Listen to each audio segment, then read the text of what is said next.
Assalamu alaikum, my name is Dr. Wajiha Zaidi. Welcome back to our channel Oral Smile Zone.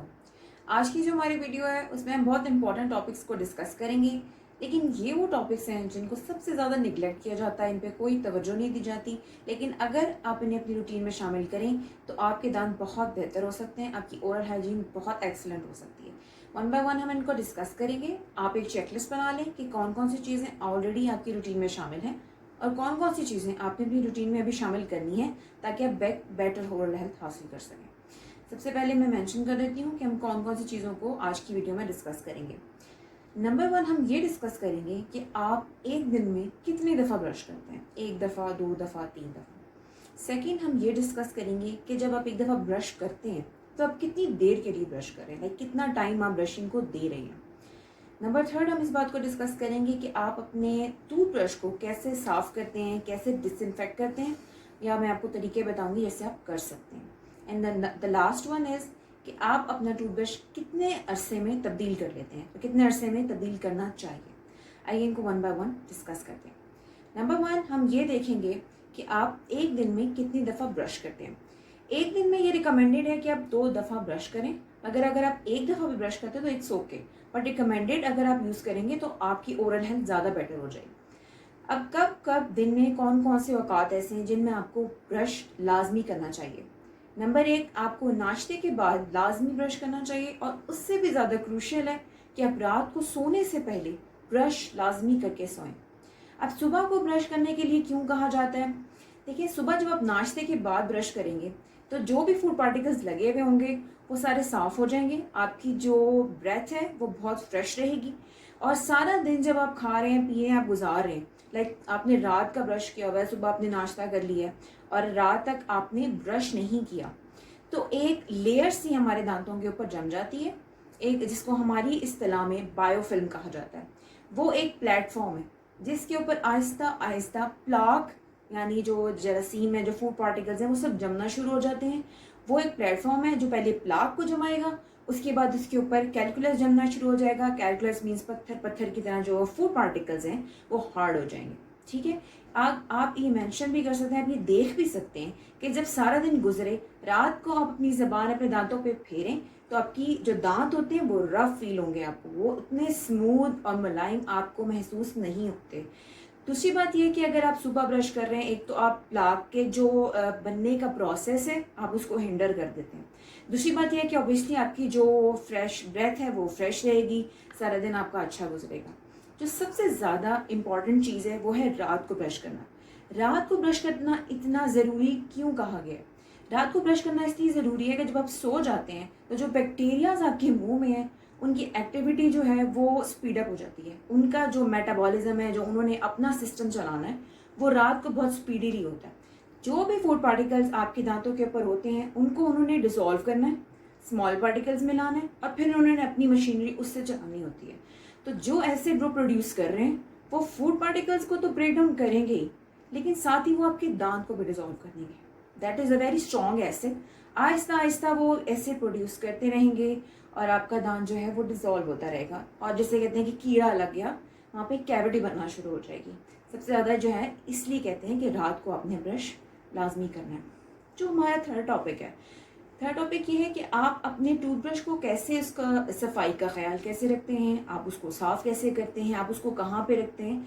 Cleanliness is very important.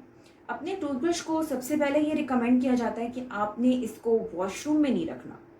Washroom में ना रखने की क्या वजह है? देखें, जो वॉशरूम का एनवायरनमेंट है वो ह्यूमिड होता है, यानी उसमें नमी होती है, तो जो भी जरासीम उस वॉशरूम में होते हैं, फ्लश में, गटर में, जिधर भी होते हैं, वो सारे उस फिज़ा में होते हैं और वो आपके टूथब्रश के ऊपर ग्रो करते हैं। इसलिए ये कहा जाता है कि कभी भी अपना टूथब्रश अपने वॉशरूम में ना रखें।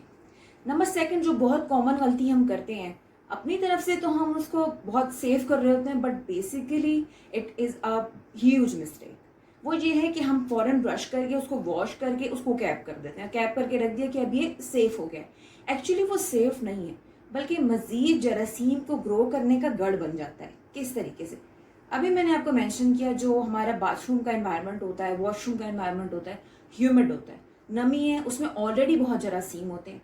ऊपर से आपने एक प्लेटफॉर्म टूथब्रश को गीला करके प्रोवाइड कर दी, अब आपने उसको कैप कर दिया, आप उसको ड्राई होने के लिए स्पेस नहीं दे रहे, उसको एयर नहीं लग रही, वो ड्राई नहीं हो रही, बहुत इजीली जो उस पर जो भी जरासीम है, जो भी बैक्टीरियाज है, वो बहुत क्विकली ग्रो करते हैं।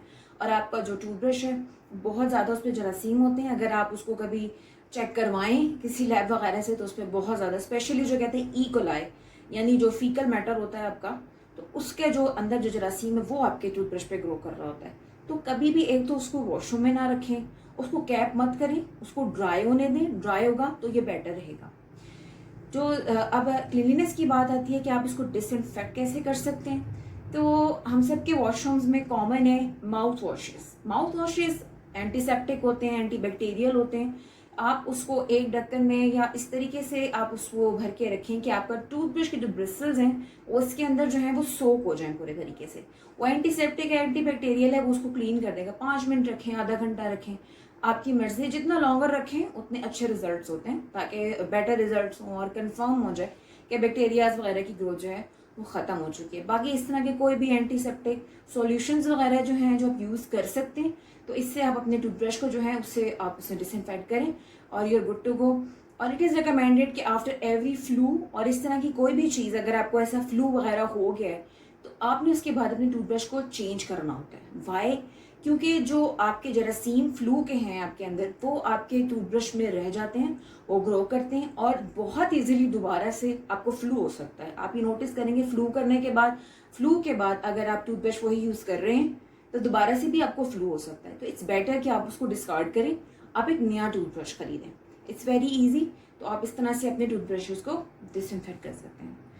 जो सबसे लास्ट टॉपिक है हमारा वो ये है कि आप अपना टूथब्रश कितने अरसे बाद चेंज कर रहे हैं। देखिए, एक टूथब्रश अगर आप दिन में एक दफ़ा यूज़ कर रहे हैं तो आप 2 मिनट्स यूज़ कर रहे हैं, लेकिन अगर आप रिकमेंडेशन जो हम देते हैं वो यूज़ कर रहे हैं, like 4 minutes 2 times a day 2 minutes अगर आप यूज़ कर रहे हैं तो वो 4 मिनट्स हो जाते हैं। ठीक है, 4 मिनट्स एक मंथ में ऑलमोस्ट जो है वो 120 मिनट्स बन जाते हैं। अगर आप 3 महीने लगाएं तो ऑलमोस्ट 360 मिनट्स आप उस टूथब्रश को यूज़ कर रहे हैं।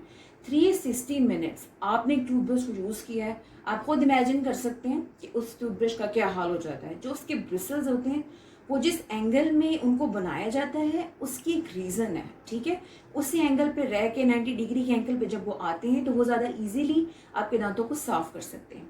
अगर वो फ्रेड हो गए हैं, उसके जो ब्रिसल्स हैं वो इधर उधर चले गए हैं, तो ज़ाहिर बात है वो प्रॉपरली जो है ना जब दांतों पे जाएंगे तो वो साफ नहीं कर सकेंगे, बल्कि बस उल्टा और आपके दांतों को और आपके मसूड़ों को दोनों को नुकसान पहुंचाएंगे। तो पर्पस तो फुलफिल नहीं होगा। इसलिए इट्स रिकमेंडेड कि आफ्टर 3 मंथ्स आप अपना टूथब्रश जो है उसको डिस्कार्ड करें और एक नया टूथब्रश यूज़ करें ताकि वो जो अपना पर्पस जो है उसको फुलफिल कर सके। Thank you so much.